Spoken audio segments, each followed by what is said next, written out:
Everyone, उम्मीद है आप लोग खैरियत से होंगे।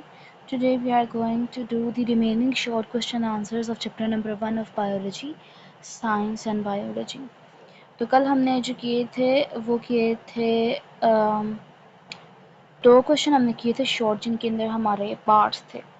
तो अब हम थर्ड क्वेश्चन पढ़ते हैं। Healthy life of a person depends on the healthy life choices. How study of biology is going to help you to live a healthy life. Question है हमारे पास कि एक इंसान की जो हेल्दी लाइफ है वो उसकी हेल्दी लाइफ हैबिट्स या चॉइसेस पर डिपेंड करती है। तो किस तरह से हमें स्टडी ऑफ बायोलॉजी जो है वो हेल्प करती है अपनी लाइफ को हेल्दी बनाने में।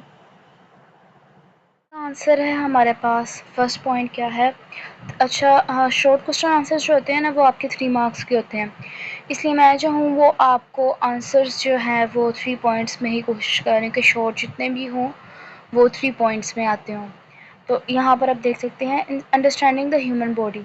सबसे पहले क्या है, biology teaches us how the body works, helping us take better care of organs like the heart, lungs and brain.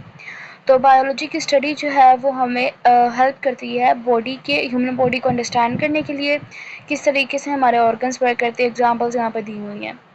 Second point है जी knowledge of diseases. It help us learn how diseases spread and how to prevent them through hygiene, vaccines and healthy habits. कि study of biology हमें help करती है disease को समझने के लिए कि किस तरीके से डिजीज़ को, कौन सी डिजीज़ होती हैं, किस तरीके से स्प्रेड होती है और हम किस तरीके से उनको प्रिवेंट कर सकते हैं वैक्सीन्स के थ्रू और हाइजीन के थ्रू। थर्ड पॉइंट है importance of nutrition and exercise. Biology explains the role of balanced diet, physical activity in staying fit and preventing illness. Biology पढ़ने से हमें बैलेंस डाइट के बारे में पता चलता है, फिजिकल एक्टिविटी हम सीख सकते हैं ताकि हम किस तरीके से अपनी इम्यूनिटी को स्ट्रॉन्ग कर सकें और डिफरेंट काइंड्स ऑफ इलनेस से बच सकें। नेक्स्ट जो है वो हमारे पास क्वेश्चन नंबर 4 है। What is the contribution of the following scientist. A जो है वो AFA किंग, बी जो है वो रोनाल्ड रोज एंड सी जो है लेवरन। तो ये पीछे हमने पढ़ा था, तो हम जो है इसका आंसर बुक में से ही ढूंढते हैं। ए ऑप्शन था हमारे पास AFA किंग का, तो ये AFA किंग का आ गया है कि उसने जो है उसका क्या कंट्रीब्यूशन था। तो हम लिखेंगे कि AFA किंग लिस्टेड 20 ऑब्जर्वेशन, यहाँ से लेके मतलब ये ऑब्जर्वेशन जो है ना American scientist AFA king listed observations 1883 about spread of malaria, some important observations पर। तो ये तीनों ऑब्जर्वेशन हम उसके लिखेंगे, ठीक है। पीपल हु स्लेप्ट आउट, तो ये जो है वो क्या बताया था, ये जो किंग है उसने ऑब्जर्वेशन बताया था। AFA किंग का कंट्रीब्यूशन ये हो गया, ठीक है। फिर अब हम दूसरे जो है उसका ढूंढते हैं। पेज नंबर 14 पे है एक्सपेरिमेंट्स ऑफ रोनाल्ड रोज।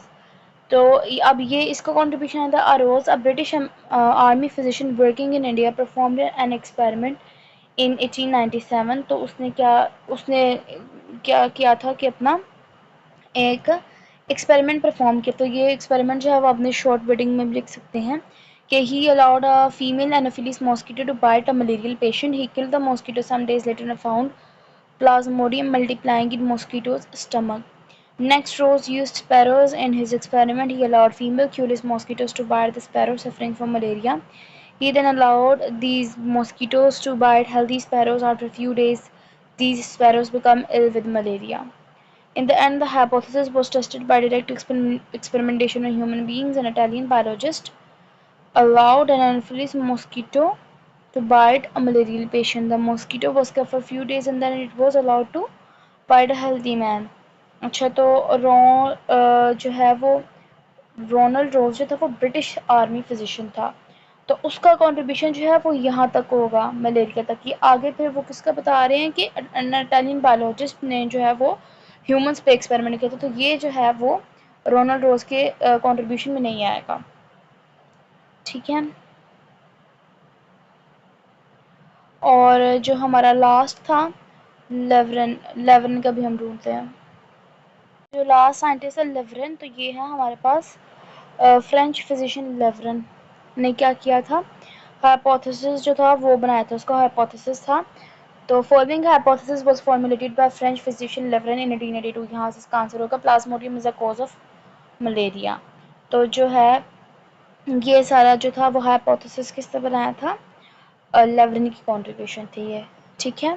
तो इसका आंसर ये हो सकता है। अगर आप इसकी शॉर्ट बन रहे हो तो आप इसके अंदर ये भी ऐड कर सकते हैं कि आगे डिडक्शन क्या हुई कि although hypothesis attentive idea, deduction इस हाइपोथेसिस में क्या बनी थी कि plasmodium is a cause of malaria, then all the persons with malaria should have the plasmodium in their blood.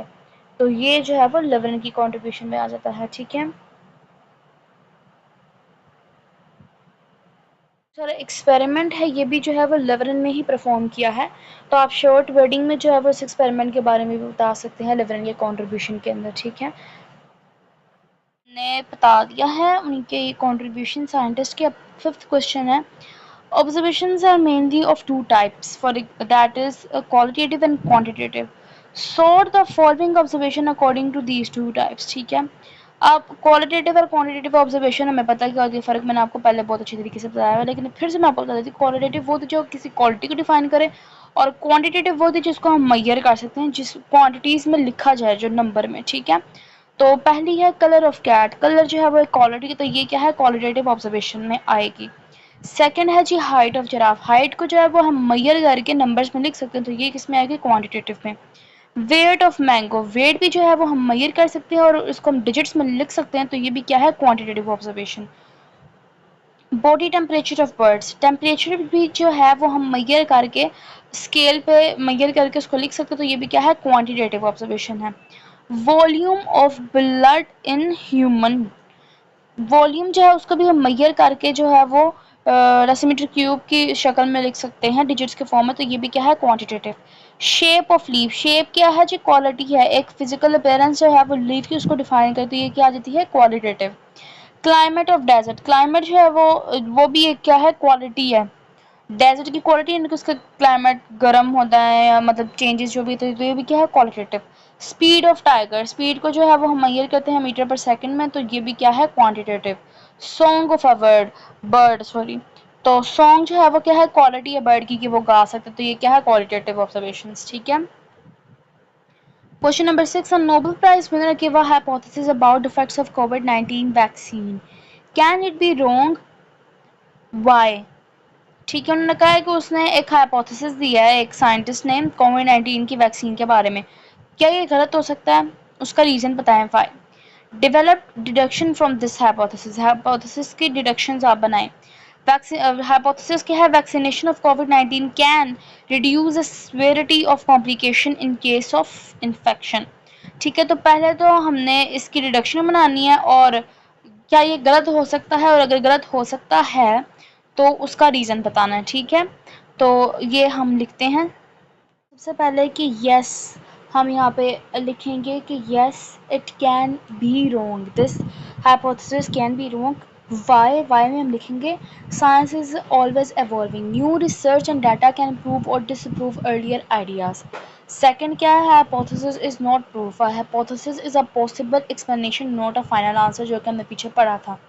Third point क्या आता है, everyone can make mistakes, even experts can be wrong, science relies on testing and evidence. तो ये जो है वो हमारे पास reasons आ सकते हैं, हम लिखेंगे कि why this hypothesis can be wrong.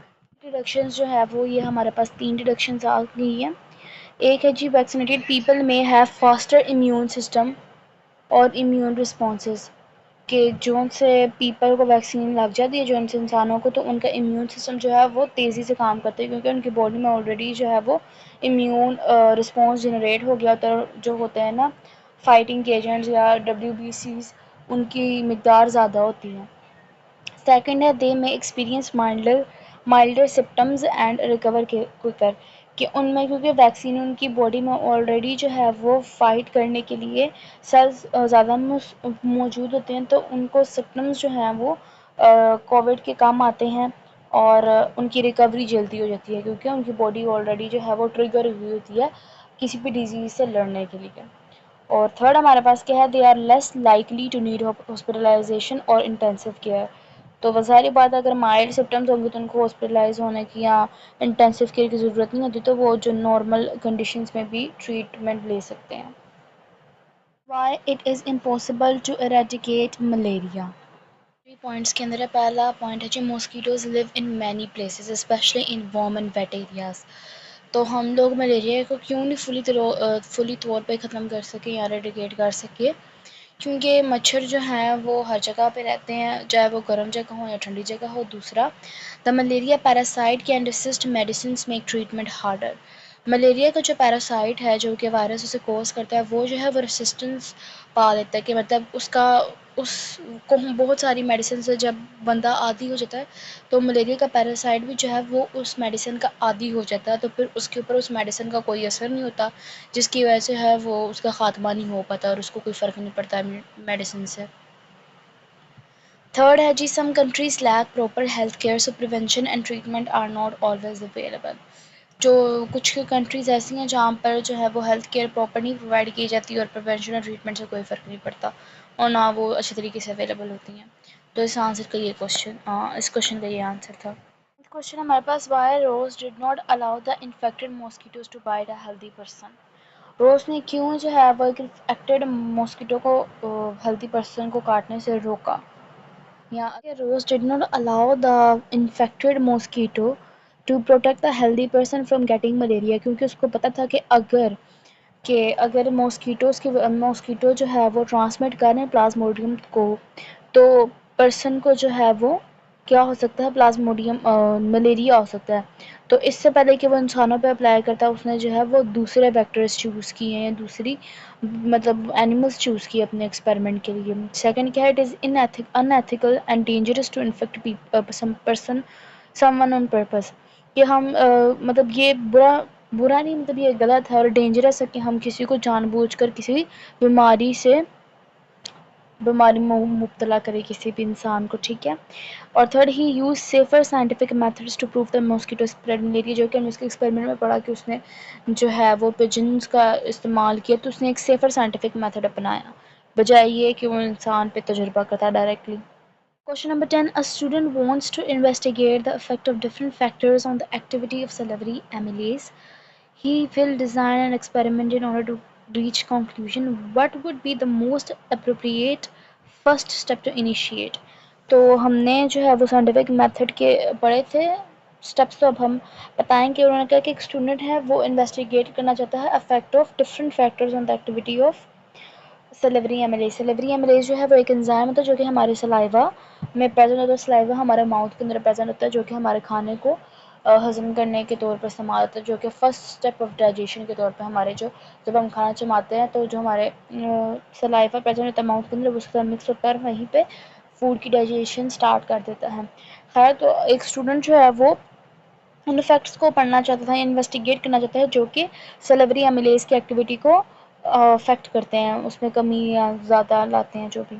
He will design an experiment in order to reach conclusion. उसने एक एक्सपेरिमेंट तैयार किया ताकि वो एक कंक्लूजन बता सके, एक रिजल्ट लेके आ सके।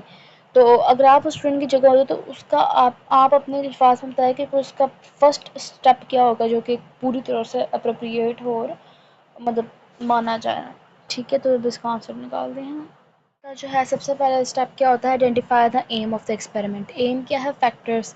हमने बताया तो सबसे पहले क्या करेगा वो, to study how different factors like temperature and pH affect the salivary amylase. तो इन फैक्टर्स को आइडेंटिफाई करेगा और उनके बारे में पढ़ेगा। सेकंड स्टेप क्या करेगा, choose one factor to test first. एक टाइम पे एक फैक्टर जो है वो चूज़ करेगा उसके इफेक्ट को जानने के लिए, for example temperature. And third, plan a fair test by keeping other conditions constant while changing only one factor. तो वो एक ऐसा मतलब एक जो है वो सूटेबल टेस्ट जो है वो प्लान करेगा जिसके अंदर बाकी सब चीज़ों कंडीशंस जो होती हैं बाकी अदर फैक्टर्स को जो है वो कांस्टेंट रखेगा और सिर्फ एक जो फैक्टर है उसको वेरिएशन में लाएगा, जैसे कि टेम्परेचर उसने कहा, और इस ऐसे वो फैक्टर उसको आइडेंटिफाई कर पाएगा, ठीक है। क्वेश्चन हमारे पास question number 11, hepatitis B virus was found in blood of 10 persons, only 6 of them were suffering from hepatitis B disease. Why? अच्छा जी, अब वो कहने कि वायरस जो है वो 10 लोगों में मौजूद पाया गया था, लेकिन जो 6 हैं सिर्फ वो ही जो है वो इस डिज़ीज़ से मुब्तला हुआ है। तो इसकी रीज़न क्या है, जो कि हमने पढ़ा था मलेरिया के अंदर के हमने 10% का लिया था लेकिन उनमें से 3 को मलेरिया था और 7 को नहीं आया था। उसका मतलब क्या था कि वो इंक्यूबेशन स्टेट में था। तो इसका आंसर भी उससे रिलेटेड ही होगा, सिमिलर ही होगा कि हेपेटाइटिस बी का वायरस जो था वो उन पेशेंट्स में जो था वो क्या था, इंक्यूबेशन पीरियड के थ्रू गुजर रहा था और उसके बाद जब कंप्लीशन हो जाएगा उसके बाद जो सिम्टम्स नज़र आएंगे। तो मैं इसका आंसर आपको दिखाती हूँ। Answer है some people were in the incubation period where the virus is present but symptoms haven't started yet. जैसे कि हमने मलेरिया में पढ़ा था कि जो वायरस जो था वो अपने इंक्यूबेशन स्टेट में था, जो कि कुछ दिनों के बाद जो है वो अपने जो है वो एक्टिव स्टेट में आया और फिर आगे उसने सिम्टम्स शो किए। तो इसमें भी यही केस हो सकता है कि कुछ दिनों के बाद जो है वो जब एक्टिव स्टेट में आए तो वो अपने सिम्टम्स शो करे। Second, like malaria viruses like hepatitis B take time to show effects after entering the body.